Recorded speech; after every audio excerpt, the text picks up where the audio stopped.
ഹോട്ടലുകൾക്കും ബേക്കറികൾക്കുമുള്ള വിറകടുപ്പാണ് നിങ്ങൾ കണ്ടുകൊണ്ടിരിക്കുന്നത്.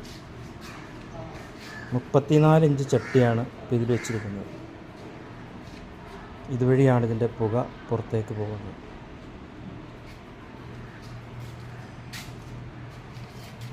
ഇതിലെയാണ് വിറക്, ചിരട്ട എന്നിവ ഇടേണ്ടത്. 2 അടി നീളമുള്ള വിറക് വരെ ഇതിലിടാൻ കഴിയും. ഇവിടെയാണ് ഇതിൻ്റെ ഫാൻ പിടിപ്പിക്കേണ്ടത്. ഈ ഫാൻ പ്രവർത്തിക്കുന്നതിൻ്റെ ഫലമായിട്ടാണ് പവർഫുള്ളായിട്ട് ഇത് വർക്ക് ചെയ്യുന്നത്.